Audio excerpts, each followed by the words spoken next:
Hi everyone, जय भारत। तो last class तक हम लोग डिस्कस कर रहे थे इलेक्ट्रोस्टैटिक पोटेंशियल की बात।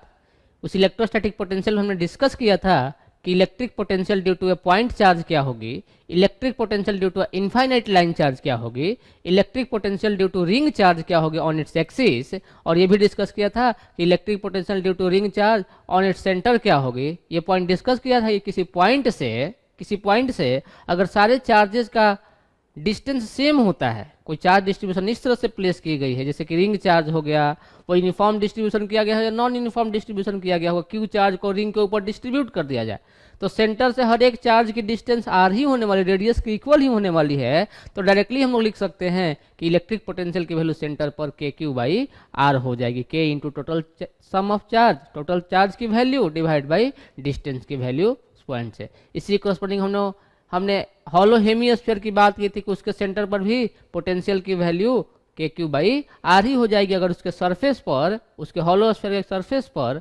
हेमिस्फीयर की बात कर रहे थे, हाफ हॉलोस्फीयर की बात कर रहे थे, तो उसके सरफेस पर अगर चार्ज क्यू प्रोवाइड किया गया, या कंप्लीट हॉलोस्फीयर भी काउंट कर सकते हैं कि अगर अपने पास चार्ज प्रोवाइड किया गया है, तो अभी हम लोग हॉलोस्फीयर की बात कर रहे हैं, हाफ हॉलोस्फीयर की बात करते हैं, कंप्लीट की बात आगे करेंगे। तो अगर हॉलोस्फीयर दिया गया है तो उसके सेंटर पर जो पोटेंशियल की वैल्यू हो जाती थी वो के क्यू बाई आर ही हो जाएगी, क्योंकि हर एक चार्ज की डिस्टेंस सेंटर से आर ही होने वाली है। ये भी डिस्कस किया था हमने कि इलेक्ट्रिक पोटेंशियल जो है इलेक्ट्रिक फील्ड के डायरेक्शन में डिक्रीज करेगी, जैसे जैसे इलेक्ट्रिक फील्ड डायरेक्शन में मूव करेंगे इलेक्ट्रिक पोटेंशियल की वैल्यू डिक्रीज करेगी। इसका मतलब इलेक्ट्रिक फील्ड लाइंस जो होगी वह हाई पोटेंशियल से लो पोटेंशियल की तरफ जाएगी। पॉइंट नोट करके लिखेंगे कि electric field lines are always from high potential to low potential. Electric field lines हमेशा ही हाई पोटेंशियल से लो पोटेंशियल की तरफ डायरेक्शन होगी। उसकी direction of electric field line is always from high potential to low potential. Clear?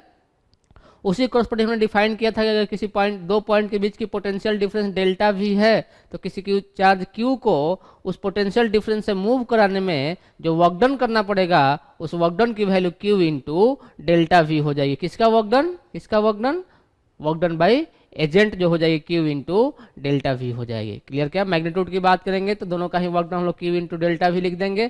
Field के direction में जाएंगे तो फील्ड का वर्क डन पॉजिटिव होगा, फील्ड के अपोजिट डायरेक्शन में चलेंगे तो फील्ड का वर्क डन निगेटिव हो जाएगा। वो क्लियर है अपने को। आगे पॉइंट डिस्कस किया था हमने कि इलेक्ट्रिक पोटेंशियल की मैं बात कर रहा हूँ, स्केलर क्वांटिटी है, तो किसी भी पॉइंट पर अगर इलेक्ट्रिक पोटेंशियल की वैल्यू फाइंड करनी है, बहुत सारे चार्ज डिस्ट्रीब्यूशन दिए गए हैं, तो डायरेक्टली हम लोग हर एक चार्ज के कोरस्पॉन्डिंग वहाँ की पोटेंशियल फाइंड कर लेंगे और ऐड कर लेंगे। तो इलेक्ट्रिक फील्ड से भी हम लोग सॉल्व करते थे, इलेक्ट्रिक पोटेंशियल से भी सॉल्व कर रहे हैं हम लोग। सारे कॉन्सेप्ट की बात करें, इसके रिलेशन की बात करेंगे इलेक्ट्रिक फील्ड और इलेक्ट्रिक पोटेंशियल की, लेकिन इलेक्ट्रिक पोटेंशियल से सॉल्व करना इजी है। जैसे कि हम लोग न्यूटन्स लॉ भी अप्लाई करते थे और हम लोग वर्क एनर्जी थ्योरम के भी कॉन्सेप्ट वर्क एनर्जी थ्योरम भी कॉन्सेप्ट डिस्कस किया था वर्क पावर एनर्जी वाले चैप्टर में। तो दोनों ही कॉन्सेप्ट एक ही है, एक स्केलर मेथड को फॉलो कर रहा है और एक वेक्टर मेथड को फॉलो कर रहा है। इलेक्ट्रिक फील्ड का कॉन्सेप्ट वेक्टर मेथड को और पोटेंशियल का कॉन्सेप्ट स्केलर मेथड को फॉलो कर रहा है। और स्केलर को यूज करना ज्यादा इजी होगा क्योंकि डायरेक्शन उसमें देखने की जरूरत नहीं है, इसलिए पोटेंशियल का कॉन्सेप्ट डिफाइन करके कॉन्सेप्ट को और इजी बनाया जा रहा है ताकि कैलकुलेशन और फास्ट हो जाए। क्लियर? तो आज की क्लास में हम लोग इलेक्ट्रिक पोटेंशियल के ऊपर और भी बहुत सारे क्वेश्चन की बात करेंगे। स्टार्ट करते हैं। तो कुछ इसके ऊपर क्वेश्चन में बोला गया है कि एक रिंग दी गई है अपने को, रिंग की चार्ज डेंसिटी दी गई है lambda equal to lambda not of cos theta दी गई है। लैम्डा की वैल्यू दी गई है अपने को, लैम्डा की वैल्यू दी गई है अपने को, लैम्डा की वैल्यू दी गई है अपने को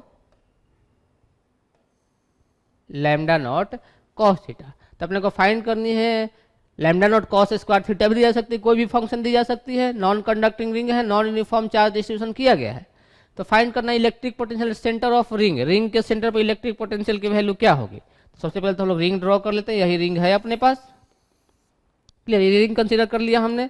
रिंग कंसीडर करने के बाद हमने कंसीडर कर लिया कि ये एक्सिस दी गई है, इसके लिए एक्सिस दी गई है, ये वाला अपने पास एक्स एक्सिस हो गया, ये वाला वाई एक्सिस हो गया।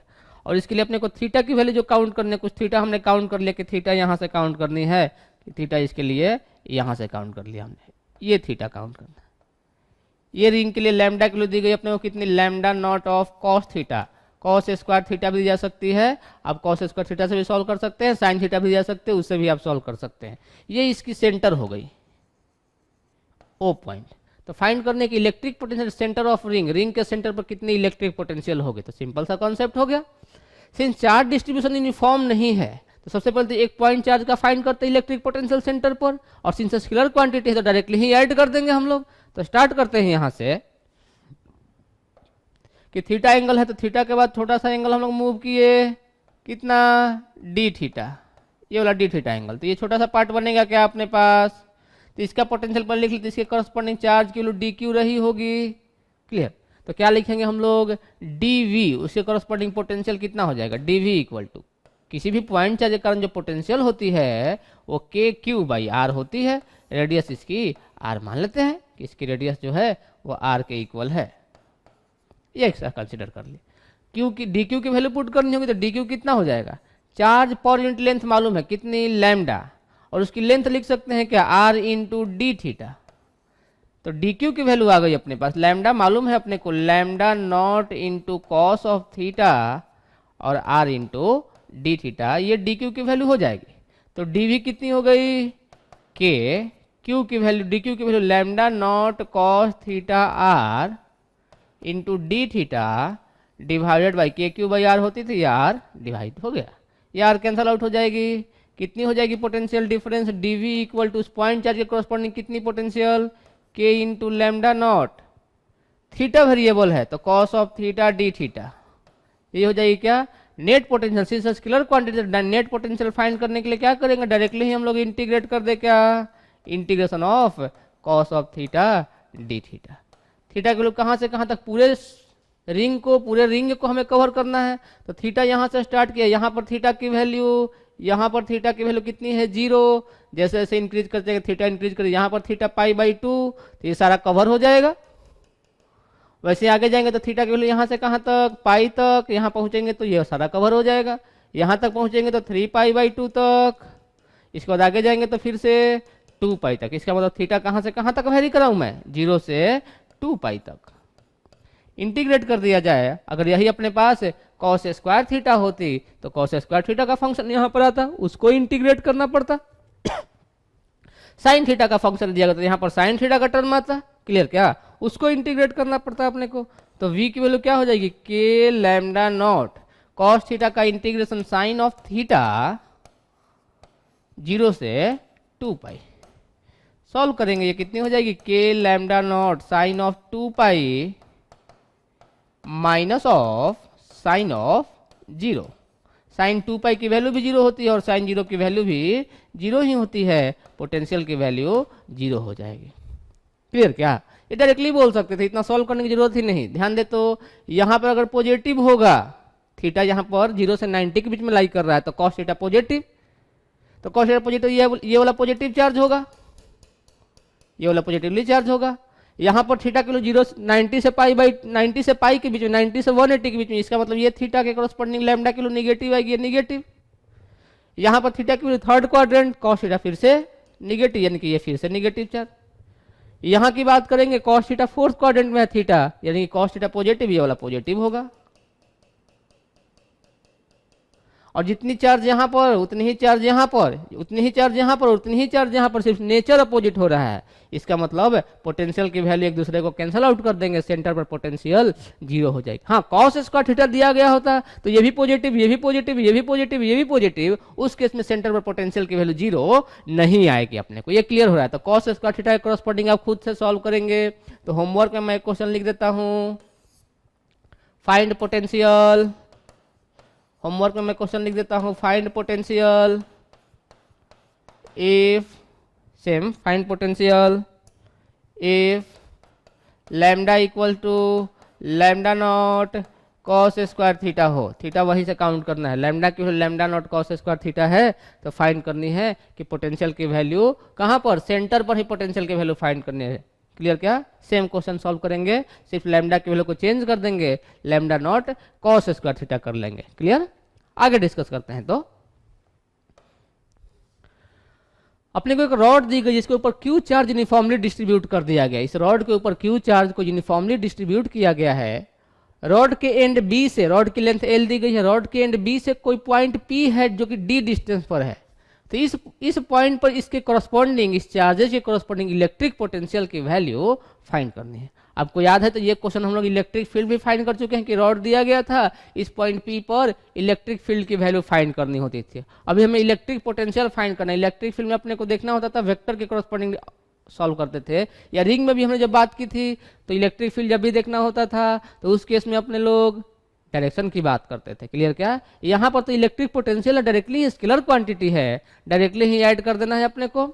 सबसे पहले तो हर एक चार्ज की डिस्टेंस सेम नहीं है, तो मैंने क्या किया, पहले तो एक रॉड कंसीडर किया हुआ, यहाँ पर डायग्राम में फिर से ड्रॉ कर लूँ। ये रॉड दी गई है अपने को और ये पॉइंट पी पर अपने को फाइंड करना है। ये पॉइंट पी है, यहाँ पर इलेक्ट्रिक पोटेंशियल की वैल्यू फाइंड करनी है। तो क्या करें हम लोग कि यहाँ से स्टार्ट करता हूं मैं और यहाँ से एक्स डिस्टेंस इधर आया, और एक्स डिस्टेंस आने के बाद एक छोटा सा पार्ट सेलेक्ट किया हमने इस रॉड के ऊपर, जिसकी थिकनेस कितनी है, dx है, जिसकी लेंथ dx है। इसके ऊपर चार्ज कुछ रहा होगा dq, इसके कॉरस्पॉन्डिंग पहले यहाँ पर इलेक्ट्रिक पोटेंशियल लिख ली जाए, तो dv जो एलिमेंटल पार्ट सेलेक्ट किया है उसके कॉरस्पॉन्डिंग वहाँ पर पोटेंशियल कितना लिखूं, एक एलिमेंटल चार्ज है, इसका मतलब पॉइंट चार्ज, पॉइंट है, ये पॉइंट चार्ज जैसा ही है क्योंकि बहुत ही स्मॉल लेंथ की बात की है हमने। तो ये पॉइंट चार्ज के कॉरस्पॉन्डिंग वहाँ पर पोटेंशियल के क्यू, क्यू की वैल्यू कितनी, डी क्यू, के क्यू बाई आर, आर की वैल्यू कितनी, एक्स। क्लियर? डी क्यू की वैल्यू पुट करें, डी क्यू कितना हो जाएगा, डी क्यू लिखने जाएंगे, टोटल चार्ज कितना दिया गया है, क्यू, कितनी लेंथ में, एल लेंथ में, लेंथ कितनी है इसकी, डी एक्स। तो यही हो जाएगी क्या, डी क्यू की वैल्यू, समझ में आ रहा है कि ये d q lambda into d x हो जाएगी, लैम्डा की value q divided by l है। तो वैल्यू पुट कर देते हैं k q d x divided by l into x. Net potential find करनी है, net potential at point p, d v at p लिखा था हमने, के कांस्टेंट है, क्यू कांस्टेंट है, एल कांस्टेंट है, इंटीग्रेशन करना पड़ेगा अपने को dx बाई एक्स का। लिमिट कहाँ से कहाँ तक, x की लिमिट पहले कहाँ से स्टार्ट होगी, पहली लिमिट मुझे पहुंचेगी यहाँ का पहले पार्टिकल आना चाहिए और लास्ट पार्टिकल यहाँ पर आना चाहिए। इसका मतलब d से d प्लस एल तक, d से d प्लस एल तक सॉल्व कर ले, क्या पोटेंशियल एट पॉइंट p क्या हो जाएगी, के क्यू डिवाइडेड बाई एल। इसका इंटीग्रेशन तो ln ऑफ x हो जाएगी, लिमिट पुट कर दे d से d प्लस एल तक, पोटेंशियल एट p जो हो जाएगी के Q divide by L, ln of d plus L minus of ln of d, solve कर सकते हैं इसको आगे भी, पोटेंशियल एट p जो हो जाएगी के Q divide by L, ln of d plus L divided by D. ये पोटेंशियल एट पॉइंट P हो जाएगी, K की वैल्यू आप पुट कर सकते हैं 1/4 पाई एप्सिलॉन नॉट। क्लियर क्या? तो सिंपल सा कॉन्सेप्ट है आपको, तो आपको ये भी पूछा जा सकता है, सेम कॉन्सेप्ट में आपको होमवर्क में मैं लिख देता हूँ, मैं होमवर्क में लिख देता हूँ ऐसा कॉन्सेप्ट, इसको सॉल्व करेंगे आप खुद से। होमवर्क में क्वेश्चन में दे देता हूँ कि रॉड दी गई है अपने को, ये रॉड दी गई है अपने को, खुद से ट्राई करेंगे। रॉड की लेंथ L दे दी गई, मैंने काउंट कर ली कि रॉड की लेंथ L है और इसकी चार्ज डेंसिटी मैंने लैम्डा मान ली, Q बाई L करने की कोई जरूरत नहीं है, डायरेक्टली मैंने चार्ज डेंसिटी लैम्डा मान ली। और इसके परपेंडिकुलर बाइसेक्टर कोई पॉइंट P दिया गया यहाँ पर, जो कि यहाँ से D डिस्टेंस पर है, ये वाली डिस्टेंस D है, तो ये वाली डिस्टेंस L/2 और L/2 हो जाएगी, ये L/2 और ये L/2। इस पॉइंट P पर इलेक्ट्रिक पोटेंशियल की वैल्यू ड्यू टू रॉड क्या होगी, फाइंड करनी है। क्लियर क्या? तो क्वेश्चन आपके लिए होमवर्क में हो गया कि रॉड दी गई जिसके ऊपर चार्ज डेंसिटी लैम्डा है, तो रॉड के परपेंडिकुलर बाइसेक्टर पर जो कि D डिस्टेंस पर पॉइंट P है, उस पॉइंट P पर अपने को इलेक्ट्रिक पोटेंशियल की वैल्यू क्या होगी, ये होमवर्क में सेकेंड होमवर्क अपने को आज के लेक्चर का। क्लियर? आगे क्वेश्चन की बात करते हैं हम लोग। तो पूछा गया है कि एक अपने को इनफाइनाइट रॉड दी गई है, इनफाइनाइट वायर दी गई है, इनफाइनाइटली चार्ज वायर दी गई है जिसकी चार्ज डेंसिटी लैम्डा है, और जेड एक्सिस के लॉन्ग इसको प्लेस किया गया है, जेड एक्सिस के लॉन्ग प्लेस किया गया। इसका मतलब अपने को ऐसा कुछ कॉन्सेप्ट है, अपने पास कुछ ऐसा है, ये अगर एक्स है तो ये वाई है और ये जेड एक्सिस है और इनफाइनाइट लाइन चार्ज को जेड एक्सिस के लॉन्ग प्लेस किया गया, एक्स एक्सिस से बाहर, वाई एक्सिस प्लेन में। इस बोर्ड का प्लेन जो है, स्क्रीन का जो प्लेन है वो वाई जेड प्लेन है और एक्स एक्सिस बाहर की तरफ। क्लियर? तो फाइंड करने, find potential difference between points A and B, A और बी पॉइंट के बीच की पोटेंशियल डिफरेंस फाइंड करनी है। तो ए और बी के बीच की पोटेंशियल डिफरेंस फाइंड करना, सबसे पहले तो पोटेंशियल डिफरेंस का इक्वेशन मालूम होना चाहिए या फिर इलेक्ट्रिक फील्ड से सॉल्व करना पड़ेगा अपने को। वो सब कॉन्सेप्ट आगे डिस्कस करेंगे। अभी हम लोग इलेक्ट्रिक पोटेंशियल का डायरेक्टली ही फॉर्मूला यूज करते हैं। तो क्या लिखा था हमने कि डेल्टा वी, ये कॉन्सेप्ट लिखा हुआ था अगर आपको याद है तो, कि electric potential difference due to infinite rod जो आई थी वो 2k lambda ln of r1 by r2। और ये डेल्टा वी क्या होती थी, v2 माइनस v1 अगर फाइंड कर रहे हैं तो 2k lambda ln of r1 by r2 हो जाती थी। v2 माइनस v1 की वैल्यू ये होती थी। क्लियर? तो अपने को जो पॉइंट मेंशन किया गया, यही इनफाइनाइट रॉड दी गई है। क्लियर? यही इनफाइनाइट रॉड दी गई है। कौन कौन से पॉइंट, r1 और r2 क्या होते थे, r1 and r2 are perpendicular distance of points from wire से उस पॉइंट की परपेंडिकुलर डिस्टेंस होती थी r1 और r2, अगर आपको याद है तो। आगे ध्यान दे तो इसमें कौन कौन से पॉइंट की बात की गई है, ए और बी। ए पॉइंट कहीं पर होगा, ए पॉइंट कहीं यहां पर होगा। कितनी है उसकी पोजीशन, 4 3 4। और बी पॉइंट कहीं पर है तो बी की पोजीशन कितनी है, 3 4 0। क्लियर? तो इस वायर से उसकी परपेंडिकुलर डिस्टेंस ए पॉइंट की कितनी हो जाएगी, ध्यान दे, ये जेड एक्सिस हो गया। क्लियर? ये वाई एक्सिस हो गया, ये एक्स एक्सिस हो गया। ये पॉइंट 4 3 4 है, यानी कि एक्स एक्सिस की तरफ 4, वाई एक्सिस की तरफ 3 और जेड एक्सिस की तरफ 4, यहां वाला पॉइंट है। तो इससे परपेंडिकुलर डिस्टेंस कौन सी आएगी, मैं यहां पर डायग्राम ड्रॉ कर दूं क्या एक बार समझाने के लिए। देखे तो समझ लेते हैं इस डायग्राम को, सिंपल सा है, आप डायरेक्टली बता सकते हैं कितनी होगी। ओके, ये अपने पास जेड एक्सिस है, ये वाई एक्सिस काउंट किया हमने और ये एक्स एक्सिस काउंट किया है। क्या क्या ध्यान दे तो, ए पॉइंट कहां पर है, ए पॉइंट 4 3 4 है, यानी कि ये वाली लेंथ 4 एक्स एक्सिस तरफ, वाई की तरफ 3, ये 4 है, ये 3 है, और जेड की तरफ 4, यानी कि ये पॉइंट आ जाएगी क्या अपने पास, ये पॉइंट ए वाला पॉइंट है। ये वाला कितना डिस्टेंस है, 4 है। क्लियर? तो इस वायर से कितनी परपेंडिकुलर, ये वाली डिस्टेंस परपेंडिकुलर डिस्टेंस होगी क्या, तो ये कितनी हो जाएगी, ये वाला लेंथ 4 है और ये वाला लेंथ 3 है, तो ये वाली लेंथ कितनी हो जाएगी, 5। क्लियर? यानी कि इसकी परपेंडिकुलर डिस्टेंस 5 हो जाएगी। वैसे ही बी के लिए देखा जाए तो बी के लिए काउंट किया जाए तो बी के लिए बोला गया 3, एक्स की तरफ 3 जाना है, इसका मतलब एक्स की तरफ 3 यहां तक आए हम लोग।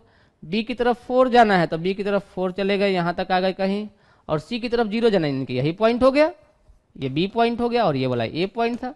अब इसकी परपेंडिकुलर डिस्टेंस ये वाली हो जाएगी क्या इस वायर से, तो ये वाली डिस्टेंस भी क्या 5 हो जाएगी, तो इसकी डिस्टेंस भी परपेंडिकुलर वाली 5 ही हो जाएगी। आ रहा है क्या समझ में ये पॉइंट? तो क्या डायरेक्टली लिख दूं मैं कि डेल्टा वी की वैल्यू क्या हो जाएगी, डेल्टा वी जो हो जाएगी वो 2k lambda ln of r1 by r2, और r1 और r2 की वैल्यू दोनों सेम ही है, दोनों कैंसल आउट हो जाएगा, ये 1 हो जाएगा। तो वैल्यू कितनी हो जाएगी, 2k लैम्डा ln ऑफ 1 हो जाएगी, और ln 1 की वैल्यू 0 होती है, पोटेंशियल डिफरेंस ए और बी के बीच में 0 हो जाएगी। क्लियर? सिंपल सा कॉन्सेप्ट। ये वाला पॉइंट समझ में आया आपको?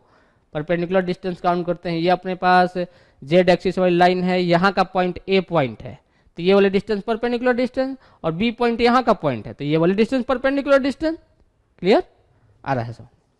आगे डिस्कस करते हैं। तो potential at a point on the edge of uniformly charge disc, एक चार्ज डिस्क दिया गया है। ध्यान दें कि इसकी इलेक्ट्रिक फील्ड की बात नहीं की थी हमने कि चार्ज डिस्क के किसी एज पर इलेक्ट्रिक फील्ड की वैल्यू क्या है, इसकी इलेक्ट्रिक पोटेंशियल की बात कर रहे हैं। क्यों? क्योंकि इलेक्ट्रिक फील्ड की बात करें तो वेक्टर की तरह ऐड करना पड़ेगा, उसका कंपोनेंट ब्रेक करना बहुत ही टफ हो जाएगा, इंटीग्रेशन करना टफ हो जाएगा। लेकिन पोटेंशियल जो है तो डायरेक्टली स्केलर को ऐड करना है, इंटीग्रेशन डायरेक्टली ही कर सकते हैं हम लोग। ध्यान दें तो हमने को पोटेंशियल फाइंड करनी है, अपने को डिस्क के एज पर फाइंड करनी है। सबसे पहले तो पोटेंशियल ड्यू टू अपने को क्या क्या इक्वेशन मालूम होनी चाहिए। ध्यान दे तो अपने को ये इक्वेशन मालूम है क्या, देखे तो potential due to disc on its axis, axis के ऊपर, on its axis, potential due to disc, मैं कंप्लीट लिख दूं, मैं कंप्लीट लिख देता हूं, potential due to disc, uniformly charge disc on its axis. इसका इक्वेशन मालूम है क्या आपने को, कितनी होती थी, v की value sigma by 2 epsilon not into square root of r square plus x square minus of x, ऐसी इक्वेशन आई थी। तो पोटेंशियल एट सेंटर कितनी हो जाएगी, potential due to disc at its centre, centre की पोटेंशियल कितनी हो जाएगी, सेंटर की पोटेंशियल के लिए x की वैल्यू क्या कर दूं मैं, 0 रख दूं क्या, तो v की वैल्यू कितनी आ जाएगी, sigma divide by 2 epsilon naught, और x 0 पुट कर दूं तो क्या ये r हो जाएगी, पोटेंशियल एट सेंटर जो हो जाएगी वो sigma r divide by 2 epsilon naught हो जाएगी। हमें ये ना तो यहाँ की पोटेंशियल हमने सॉल्व कर ली हुई है, सेंटर की पोटेंशियल अपने को मालूम है, अपने को फाइंड करना है कि इसके एज पर पोटेंशियल की वैल्यू क्या होगी, इसके एज पर पोटेंशियल की वैल्यू क्या होगी। तो काउंट करते हैं, एक डिस्क काउंट करते हैं कि यही डिस्क हम लोग कंसीडर करने वाले हैं, यही डिस्क हम लोग कंसीडर करने वाले हैं, और इस डिस्क के करस्पॉन्डिंग, इस डिस्क के करस्पॉन्डिंग हम लोग वैल्यू फाइंड करते हैं, डिस्क के करस्पॉन्डिंग वैल्यू फाइंड करते हैं। ये एज्यूम कर लेते हैं कि ये इसकी सेंटर हो गई, ये इसकी सेंटर हो गई, क्लियर। तो इस डिस्क का भी फॉर्मेशन पोटेंशियल लिखनी है तो एज का कोई पॉइंट काउंट कर लेते हैं, एज का कोई पॉइंट काउंट कर लेते हैं कि ये हम लोग यहाँ पर काउंट करने, ये वाला हम लोग पहले काउंट कर लेते हैं कि ये लाइन हो गई अपने पास, और इस पॉइंट पर हम लोग पोटेंशियल फाइंड करने वाले, इस पॉइंट पर हम लोग पोटेंशियल फाइंड करने वाले, ये पॉइंट P है, इस पॉइंट P पर ये इसका सेंटर है, ये इसका सेंटर है, क्लियर। इसकी रेडियस r, चार्ज डेंसिटी इसकी सिग्मा मेंशन की गई है, रेडियस r, चार्ज डेंसिटी इसकी sigma, constant uniform charge density है सिग्मा।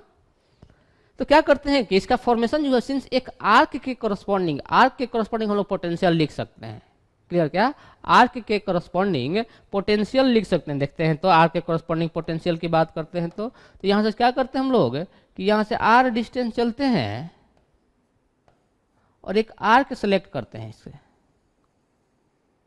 जिसकी थिकनेस कुछ dr रही हो, ये एक आर्क सेलेक्ट किया हमने, r डिस्टेंस चलने के बाद ये वाली डिस्टेंस dr है।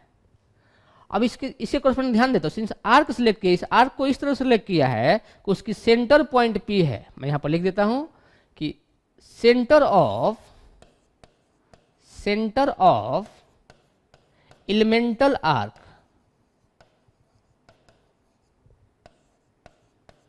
इज एट P, जिस पॉइंट पर फाइंड करना है उसी को सेंटर मानते हुए आर्क कट कर लिया उस डिस्क में। ऐसे बहुत सारे हम लोग आर्क बना सकते हैं, ऐसे बहुत सारे आर्क बनाया जा सकते हैं इसमें, जैसे कि ये वाला आर्क बनाया जा सकता है कि ऐसा एक आर्क हो, हर एक आर्क की सेंटर को हम लोग P पॉइंट ही कंसीडर करेंगे कि P पॉइंट से ही रेडियस वेरी कर रही है, रेडियस वेरी करते जा रही है, आर्क की डिस्टेंस वेरी करते जा रही है उस सेंटर से, क्लियर।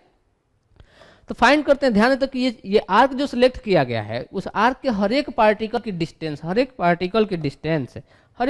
की डिस्टेंस सेम ही है, वो स्मॉल आर के इक्वल ही है, सेंटर से उसकी डिस्टेंस हर एक पार्टिकल के लिए उसकी डिस्टेंस आर के इक्वल ही है, स्मॉल आर के इक्वल है। तो इसके करस्पॉन्डिंग पोटेंशियल को लिख सकते हैं हम लोग, तो क्या लिखेंगे, पोटेंशियल dV इक्वल टू इसके ऊपर चार्ज जो रही होगी कुछ dq रही होगी, dq की वैल्यू कैसे फाइंड करेंगे, चार्ज डेंसिटी सिग्मा है और इसकी एरिया लिखनी पड़ेगी अपने को। एरिया कैसे लिखेंगे, लिखते हैं यहाँ पर dA लिख दिया हमने। कैसे लिखेंगे इसकी एरिया की वैल्यू, इसकी लेंथ इंटू थिकनेस, लेंथ कितनी आएगी, लेंथ लिखने के लिए इसका हमें एंगल देखना पड़ेगा, तो एंगल की बात करते हैं हम लोग, एंगल की बात करते हैं, देखेंगे तो एंगल की बात करते हैं हम लोग। ओके, समझेंगे तो इसको कि ये वाला जो पॉइंट है, इसका एंड पॉइंट जो है, ये कुछ एंगल सब टेंड कर रहा होगा इस सेंटर P पर। ये वाले एंगल को मैं अल्फा बोल देता हूं और इस वाले एंगल को भी अल्फा ही बोल देता हूं, क्लियर, थीटा लिख देता हूँ, थीटा लिख देता हूँ, मैं थीटा लिख देता हूँ। इस एंगल को थीटा बोल दिया तो ये वाला भी सिमेट्रिकल है, थीटा एंगल ही हो जाएगी।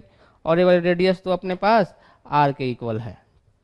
तो डीवी लिखते हैं, तो डीवी लिखते हैं तो क्या हो जाएगी पोटेंशियल की वैल्यू, कितने लिखेंगे, के, सिंस हर एक चार्ज की डिस्टेंस स्मॉल आर के इक्वल है तो डायरेक्टली लिख दो क्या, के क्यू, क्यू की वैल्यू कितनी, d q divided by small r, क्योंकि हर एक चार्ज की डिस्टेंस आ रही है। जहां पर डी क्यू की वैल्यू क्या लिखेंगे, डी क्यू क्या हो जाएगी, charge density sigma into area, sigma into D A. तो सिग्मा और डी ए की वैल्यू क्या लिखूंगा, इसकी लेंथ, इसकी लेंथ कितनी हो जाएगी, कितनी लेंथ हो जाएगी, आर्क लेंथ ही फाइंड करनी है। आर्क लेंथ कितनी हो जाएगी, l equal to r theta, r की वैल्यू आर है और थीटा की वैल्यू 2 थीटा, वो सब एंगल सब टेंड कर रहा है। ये लेंथ हो गई इंटू थिकनेस उसकी डी आर, सही क्या, क्लियर। तो वैल्यू पुट कर देते हैं, के डी क्यू की वैल्यू जो हो जाएगी 2 sigma r theta into D r divided by r. ये आर और ये आर कैंसल आउट हो जाएगी, क्या कितनी आ जाएगी, 2 सिग्मा, के की वैल्यू को पुट कर दिया मैंने 4 पाई epsilon naught theta into D R. Variable क्या है, आर तो वेरिएबल है ही, जो भी आर्क सेलेक्ट करेंगे सबकी रेडियस डिफरेंट डिफरेंट, साथ ही साथ सबके लिए एंगल की वैल्यू भी वेरिएबल, इनकी थीटा भी वेरिएबल है, थीटा भी वेरिएबल है और आर भी वेरिएबल है। इसका मतलब अपने को थीटा या आर को रिप्लेस करना होगा किसी डिफरेंट टर्म से। तो क्या करते हैं हम लोग, ध्यान दें और भी, सिंस अपने को यही डिस्क दी गई है, सिंस अपने को यही डिस्क दी गई है, सिंस अपने को जो डिस्क दी गई है यही डिस्क दी गई है अपने को, क्लियर क्या,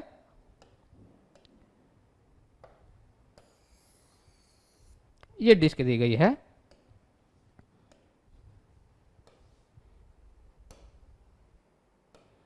ये डिस्क दी गई है अपने को, क्लियर। तो इस डिस्क के लिए ध्यान दे, तो इस डिस्क के लिए ध्यान दे, तो ये इसका सेंटर था, ये वाला पॉइंट इसका सेंटर था, हमने कंसीडर किया हुआ था, और ये वाले पॉइंट हमने मार्क किए हुए थे इसके करस्पॉन्डिंग, इसके करस्पॉन्डिंग मार्क किए हुए थे इस टाइप से। ध्यान दे तो कि ये वाली लेंथ जो है, ये वाली लेंथ हमने यहीं पर आर्क कंसीडर किया हुआ था, यहीं पर आर्क कंसीडर किया हुआ था, ये वाली आर्क कंसीडर की हुई थी हमने, ये वाली आर्क कंसीडर की हुई थी हमने, ये वाली आर्क कंसीडर की हुई थी हमने,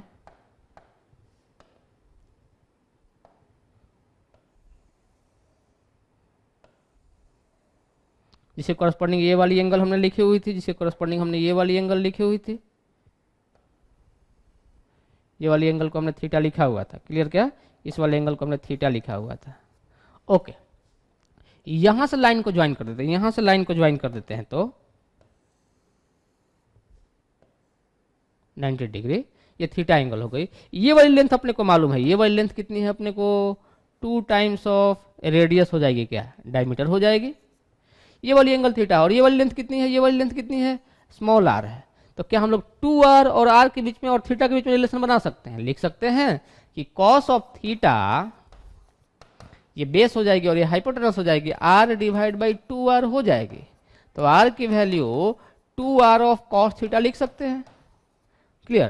तो अपने को dr चाहिए, तो dr की वैल्यू क्या लिख दो, dr इक्वल टू क्या लिख दो, 2r cos थीटा की value minus of sine theta differentiation हो जाएगा इंटू डी थीटा। अब इस dr की वैल्यू को यहाँ पुट कर देते हैं, आ जाएगी सॉल्यूशन अब अपने पास।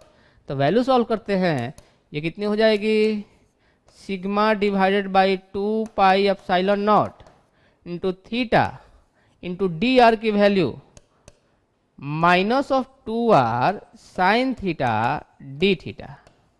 अब ध्यान देना है यहाँ पर, अब ध्यान देना है यहाँ पर, तो dv की वैल्यू आ गई, ये 2 से ये 2 कैंसल आउट हो जाएगा, क्या सही लिखा है, क्या सही लिखा है ना, ओके हाँ।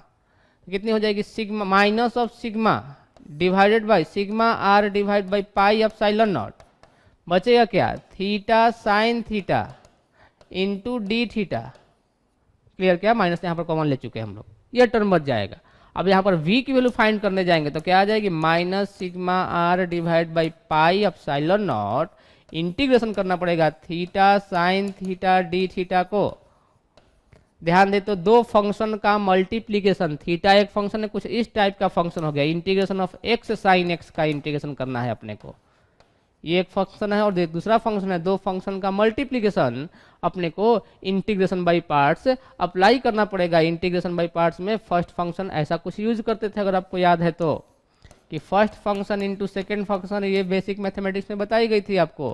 तो क्या करते थे, फर्स्ट को constant, integration of second minus first का डिफरेंशिएशन, इंटीग्रेशन ऑफ सेकेंड, और जो ये टोटल आएगा उसका फिर से एक बार इंटीग्रेशन ऐसा करना होता था अपने को। इसी का यूज कर लेते हैं और यहाँ पर सॉल्व कर लेते हैं तो कि इंटीग्रेशन ऑफ क्या आ जाएगी, ये value v equal to minus of sigma r divide by pi epsilon naught. Clear है क्या, ये वाली वैल्यू आ जाएगी। सॉल्व करते हैं तो किसको हम लोग, इसके कॉरस्पॉन्डिंग हमने कुछ रूल डिस्कस किया। फर्स्ट फंक्शन और सेकंड फंक्शन एज्यूम करते हैं, इसमें फर्स्ट फंक्शन और सेकंड फंक्शन एज्यूम करते हैं। तो फर्स्ट फंक्शन इसको मान लेता हूं मैं, ये वाला फर्स्ट फंक्शन है और ये वाला सेकंड फंक्शन है। क्लियर, तो फर्स्ट फंक्शन के कॉरस्पॉन्डिंग है, तो फर्स्ट फंक्शन का कांस्टेंट, सेकंड का इंटीग्रेशन माइनस ऑफ नीचे लिख दूं क्या, मैं नीचे लिख देता हूं अब यहां पर, माइनस ऑफ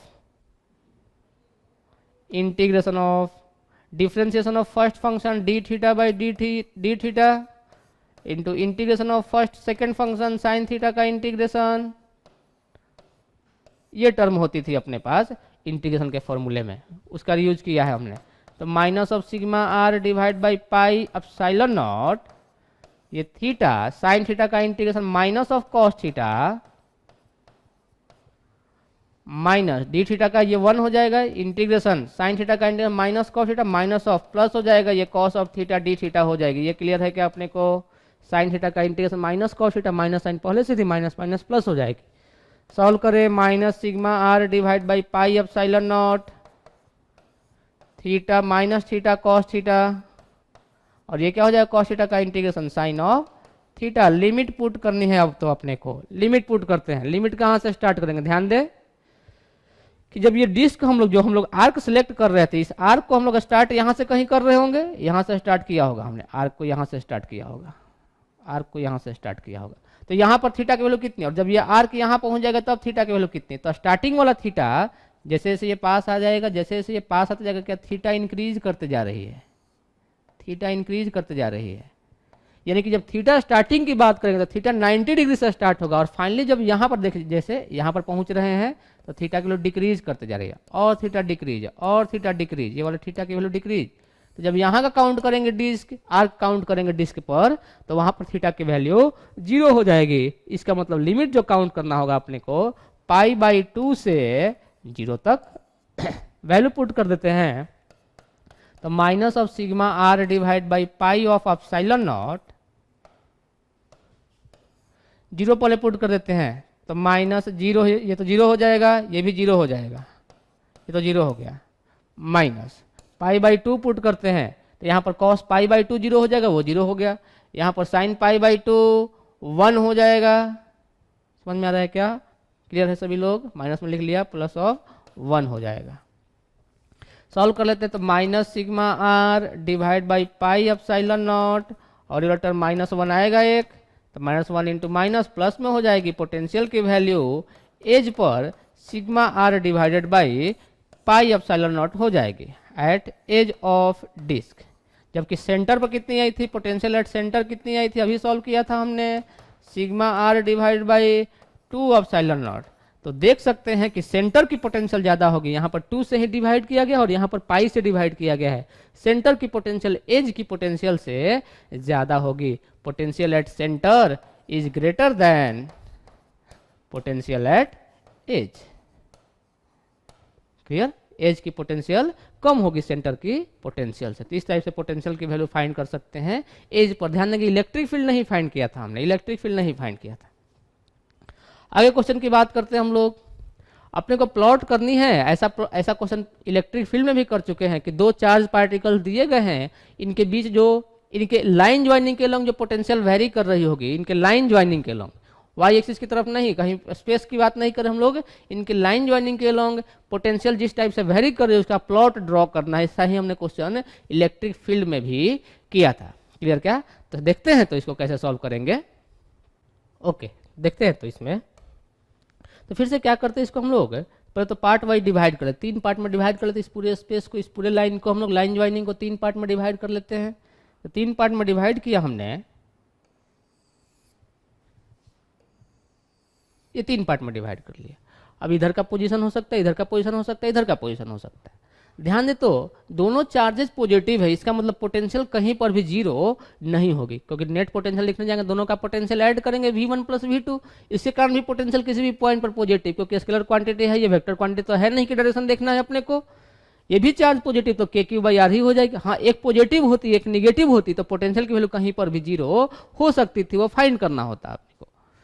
ध्यान दे तो कि इस पॉइंट की मैं बात करूंगा, जस्ट इस वाले पॉइंट की मैं बात करूं, जस्ट इस वाले पॉइंट क्यू जो इस चार्ज ए है, चार्ज ए जो है अपने पास, चार्ज ए जो है अपने पास, उस चार्ज के just left side right side की बात करें हम लोग और पोटेंशियल ड्रॉ करते हैं। क्लियर? देखेंगे इस पॉइंट पर, तो पहले इसके लेफ्ट साइड की बात करते हैं ए पॉइंट पर। तो ए पॉइंट पर इसके पास में क्या इलेक्ट्रिक पोटेंशियल जो होगी बहुत ही लार्ज होगी, क्योंकि इसके आर की वैल्यू बहुत ही कम। क्लियर ना? पोटेंशियल की वैल्यू इस पॉइंट पर बहुत ही लार्ज होगी। वैसे ही इस वाले पॉइंट की बात करेंगे तो इस वाले पॉइंट पर पोटेंशियल की वैल्यू लार्ज ही होगी और पोटेंशियल पॉजिटिव आएगी। पोटेंशियल पॉजिटिव आएगी, पॉइंट माइंड में रखेंगे। पोटेंशियल है इस साइड में भी पॉजिटिव है और इस साइड में भी पॉजिटिव है, डायरेक्शन तो देखने की जरूरत ही नहीं है। पोटेंशियल इस ए के लेफ्ट साइड में या बी के राइट साइड में पॉजिटिव ही आएगी, क्योंकि दोनों चार्ज पॉजिटिव। इसका मतलब ग्राफ, दोनों चार्ज पॉजिटिव है, इसका मतलब ग्राफ नीचे तो आ ही नहीं सकता है। ग्राफ पोटेंशियल का इस वाले पार्ट में ही रहेगा, इस लाइन के ए बी लाइन के ऊपर में ही ग्राफ प्लॉट करना है अपने को, नीचे में नहीं आना है। क्लियर? तो स्टार्ट करते हैं इसके लिए। तो इसके लिए स्टार्ट करते हैं तो हम लोग जो पोटेंशियल का ग्राफ आएगा इसके लिए, इस वाले पॉइंट पर जस्ट इसके पास में इसका इफेक्ट ज्यादा होगा तो पोटेंशियल की वैल्यू लार्ज हो जाएगी। लार्ज डिस्टेंस पर जाएंगे तो इसके कारण भी जब इन्फिनिटी पर पहुंचेंगे इस साइड में ए के लेफ्ट साइड में, तो प्लस क्यू के कारण भी ए पर जो चार्ज प्लेस किया गया उसके कारण भी वहां की पोटेंशियल जीरो और इसके कारण भी वहां पर पोटेंशियल जीरो, तो नेट पोटेंशियल जीरो हो जाएगी। ग्राफ कुछ इस टाइप की हो जाएगी। वैसे इधर की बात करेंगे तो जैसे ही इन्फिनिटी पर पहुंचेंगे बी के राइट साइड में तो दोनों कॉरस्पॉन्डिंग पोटेंशियल की वैल्यू जीरो हो जाएगी। ग्राफ कुछ ऐसा हो जाएगा। अब इनके बीच में बात करनी, अपने को बीच में बात करनी, जस्ट इस पॉइंट की बात करेंगे, ए के जस्ट राइट साइड में तो पोटेंशियल तो यहाँ पर लार्ज होगी, बी के लेफ्ट साइड में बात करेंगे वहां की पोटेंशियल लार्ज होगी। क्लियर? तो पोटेंशियल का ग्राफ यहां से स्टार्ट करना और यहां पर एंड करना है। अब ये ग्राफ ऐसा जाएगा कि ये ग्राफ ऐसा जाएगा, इसकी बात करनी है। क्लियर? तो सॉल्व करके देखते हैं तो किस टाइप से वो ग्राफ प्लॉट करना पड़ेगा अपने को, किस टाइप से ग्राफ प्लॉट करना पड़ेगा अपने को। तो मान लेते हैं ये दोनों पॉइंट तो मालूम कर लिया हमने, यहां से एक्स डिस्टेंस की बात की, टोटल डिस्टेंस इन दोनों के बीच में डी रहा होगा। इस पॉइंट पी पर हम लोग पोटेंशियल की वैल्यू लिखते हैं। तो क्या लिखेंगे? पोटेंशियल एट पॉइंट पी क्या हो जाएगा? K Q divide by X plus K Q divide by D minus X. ये पोटेंशियल आ गई पी पॉइंट की। के क्यू कॉमन ले लिया हमने, ये 1 by X plus 1 by D minus x. Potential लिखना है, स्केलर क्वांटिटी है तो चार्ज को साइन के साथ प्लेस करते हैं, दोनों चार्ज पॉजिटिव ही है। तो के क्यू इक्वेशन आ जाएगी x into D minus X, ये हो जाएगी D minus x plus x, ये कैंसल आउट हो जाएगी। तो इक्वेशन आ जाएगा v की वैल्यू के q D divide by x into D minus x. सही क्या? ये v। इस वाले टर्म को हम लोग एज्यूम कर लेते हैं, इस वाले टर्म को एज्यूम कर लेते हैं z। तो इक्वेशन आ जाएगी के q D divided by z। अब ध्यान दें कि पोटेंशियल की वैल्यू मैक्सिमम और मिनिमम डिपेंड करेगी, ये वाला टर्म तो कांस्टेंट, तो डिपेंड करेगा कि z की वैल्यू मैक्सिमम हो रही है या मिनिमम। z की वैल्यू अगर मैक्सिमम होगी तो v की वैल्यू मिनिमम होगी, z की वैल्यू अगर मिनिमम होगी तो v की वैल्यू उस पॉइंट पर मैक्सिमम हो जाएगी। तो फॉर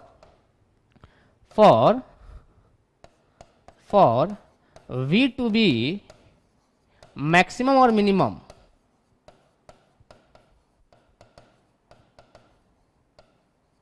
dz बाई x का फंक्शन dz बाई dx की वैल्यू क्या कर दूं मैं? 0 कर दूं। हाँ, ये मालूम है कि अगर z मैक्सिमम होगा तो v मिनिमम होगा और z मिनिमम होगा तो v मैक्सिमम होगा। तो यहां से लिख सकता हूं क्या कि d by D x of z क्या है? dx minus of x square की वैल्यू 0 कर दी। क्लियर? सॉल्व किया तो ये क्या हो गया? d minus of 2x equal to 0। तो x की वैल्यू d/2 आ गई, यानी कि x इक्वल टू d/2 पर v या तो मैक्सिमम होगा या तो मिनिमम, z या तो मैक्सिमम होगा या तो मिनिमम। अब ये चेक करना होता है कि z मैक्सिमम होगा या मिनिमम। तो z इक्वल टू कितना था, dx minus of x square. तो dz/dx कितनी आ गई अपने को, dz/dx सॉल्व किया हमने, d माइनस ऑफ 2x आ गई। एक बार और डिफ्रेंशिएट कर लेते हैं, सेकेंड डेरिवेटिव d2z/dx² क्या आ जाएगी, माइनस ऑफ 2 आ गई। सेकेंड डेरिवेटिव निगेटिव आ गई, इसका मतलब कनकेविटी अपवर्ड होगी। कन की ग्राफ जो फॉर्म करेगी ऐसा फॉर्म करेगा ना। सेकेंड डेरिवेटिव निगेटिव आ गई, इसका मतलब कनकेविटी अपवर्ड हो गई। किसकी कनकेविटी अपवर्ड हो गई, जेड की कनकेविटी अपवर्ड हो गई। इसका मतलब जेड का मैक्सिमम फॉर्म करेगा, जेड का सेकेंड डेरिवेटिव निगेटिव आ गई, यानी कि सेकेंड डेरिवेटिव निगेटिव आ गई, गलत लिख दिया मैंने। Concavity second derivative concavity downward आएगी ना, कनकेविटी डाउनवर्ड आएगी, यहाँ पर गलत लिख दिया है मैंने, कनकेविटी डाउनवर्ड आ जाएगी। नेगेटिव आ रहा है, इसका मतलब कनकेविटी डाउनवर्ड आएगी। जेड की ग्राफ जो प्लॉट होगी ऐसी प्लॉट होगी, इसका मतलब जेड का मैक्सिमम फॉर्म करेगा, जेड का मैक्सिमम, इसका मतलब वी का मिनिमम फॉर्म करेगा। क्लियर क्या, कहां पर मिनिमम फॉर्म करेगा, at x equal to d/2 पर। चार्ज की मैग्नीट्यूड अलग अलग होगी तो वहां से भी सॉल्व कर सकते हैं आप। इसका मतलब जो ग्राफ प्लॉट करेंगे हम लोग, x equal to d/2 point कहीं यहां पर होगा, x equal to d/2 point कहीं यहां पर होगा। इस पॉइंट पर पोटेंशियल की जीरो नहीं है, पोटेंशियल की value x equal to d/2 पर v at x equal to d/2 क्या जीरो आएगी, देख लेते हैं। के क्यू कितनी आई थी, के q D divided by d/2 into d/2 आ जाएगी क्या, ये d कैंसिल आउट हो जाएगा। पोटेंशियल कितनी आ जाएगी, के 4k Q divided by d आ जाएगी, जीरो नहीं आ रही है पोटेंशियल की वैल्यू, यानी कि d/2 पर x इक्वल टू d/2 पर जीरो नहीं है, मिनिमम है। ग्राफ जो प्लॉट करेंगे इस वाले पार्ट में, ग्राफ कुछ इस टाइप से हो जाएगी। इस वाले पोजीशन पर पोटेंशियल की वैल्यू मिनिमम होगी, इस वाले पोजीशन पर पोटेंशियल की वैल्यू मिनिमम होगी। अच्छा से ग्राफ ड्रॉ करूं मैं,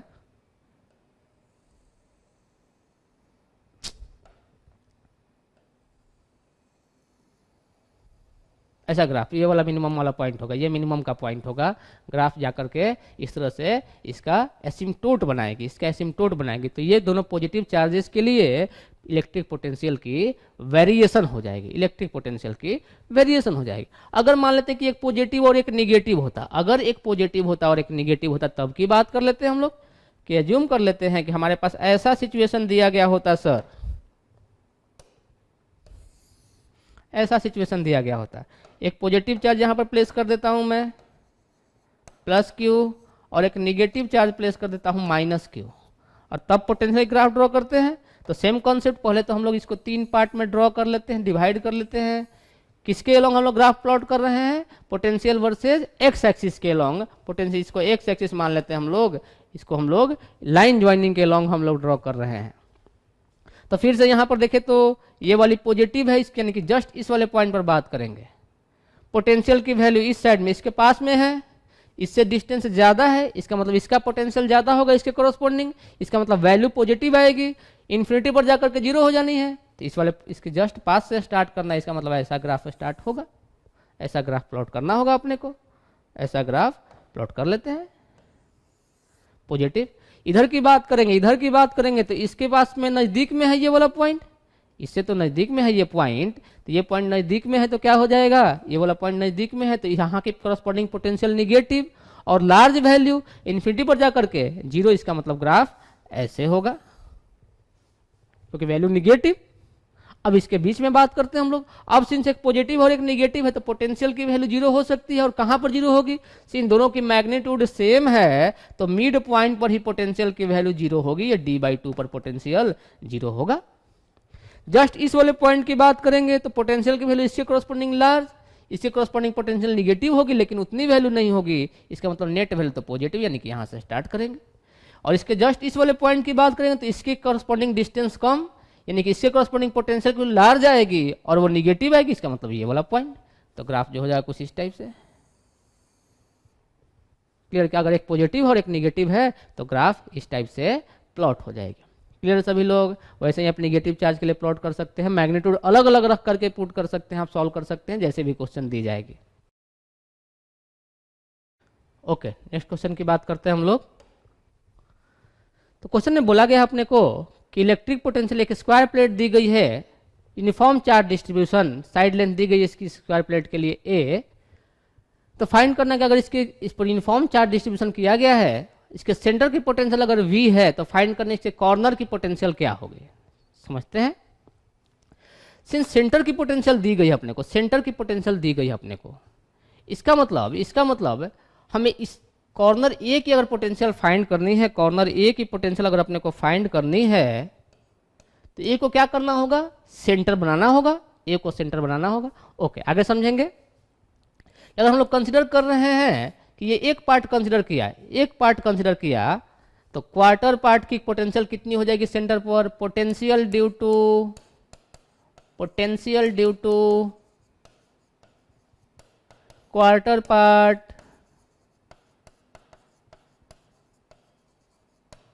एट सेंटर कितनी हो जाएगी। सिंस स्केलर क्वांटिटी है पोटेंशियल, तो जितना पोटेंशियल ये क्रिएट करेगा, सिंस यूनिफॉर्म डिस्ट्रीब्यूशन है तो हर एक पार्ट, फर्स्ट सेकंड थर्ड या फोर्थ पार्ट, सारे पार्ट सेंटर पर पोटेंशियल सेम ही क्रिएट करेंगे। टोटल पोटेंशियल V दी गई है सेंटर की, यानी कि एक क्वार्टर पार्ट जो पोटेंशियल क्रिएट करेगा वो V/4 हो जाएगी। अब सिंस पोटेंशियल जो होगी, सिंस पोटेंशियल अपने को मालूम है कि पोटेंशियल जो होती है वो प्रोपोर्शनल होती है Q और R के, Q/R के प्रोपोर्शनल होगी। जितने सारे क्वेश्चन किए लगभग ऐसे ही आ रही थी अपने पास, Q/R के। तो Q को लिख सकते हैं हम लोग sigma into area divide by R, और सिग्मा तो यूनिफॉर्म डिस्ट्रीब्यूशन किया गया, सिग्मा कांस्टेंट, तो एरिया डिवाइड बाई R की बात कर लेते हैं, और एरिया डिवाइड बाई R भी R के लगभग में आ जाएगी। इसका मतलब साइड लेंथ के प्रोपोर्शनल हो जाएगी, R के प्रोपोर्शनल हो जाएगी। तो अगर हमें इसको सेंटर बनाना होगा, अगर हमें इसको सेंटर बनाना है तो हर एक क्वार्टर पार्ट की डायमेंशन को डबल करना होगा। अगर हर एक क्वार्टर पार्ट की डायमेंशन डबल होगी तो पोटेंशियल की वैल्यू भी डबल हो जाएगी। क्लियर? तो मैं लिख देता हूं डायरेक्टली अब,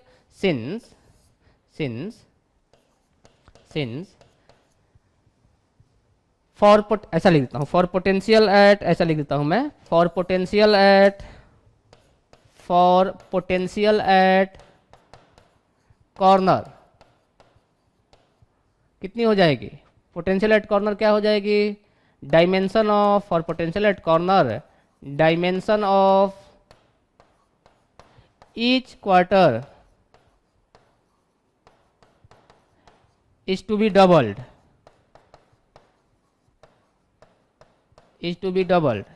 हर एक कॉर्नर की, हर एक क्वार्टर की डायमेंशन को अगर डबल कर देंगे, इसकी डायमेंशन को डबल कर दिया हमने, इसकी डायमेंशन को डबल कर दिया, इसकी डायमेंशन को डबल कर दिया, इसकी डायमेंशन को डबल कर दिया, a/2 को 1 कर दिया, a/2 को 1 कर दिया, a/2 को 1 कर दिया, तो पोटेंशियल की वैल्यू भी सेंटर पर डबल हो जाएगी, क्योंकि अब जो फॉर्म करेगा कुछ ऐसा फॉर्म करेगा अपने पास, उसकी डायमेंशन जो हो जाएगी कुछ ऐसी हो जाएगी, ये वाली जो हो जाएगी a हो जाएगी, ये वाली भी अब a हो जाएगी। तो इस सेंटर पर अब ये कॉर्नर पार्ट हो गया, इसके केस में क्या था, ये वाली टोटल A थी अपने पास, अब ये कॉर्नर हो गया, अब इस वाले स्क्वायर के लिए ये सेंटर हो गया क्या, तो हर एक के डायमेंशन डबल की गई और पोटेंशियल जो है डायमेंशन के ही प्रोपोर्शनल आ रहा है, इसका मतलब पोटेंशियल एट कॉर्नर जो हो जाएगी, जो कि न्यू वाले स्क्वायर प्लेट का सेंटर है, वो क्या हो जाएगा, वो भी डबल हो जाएगा।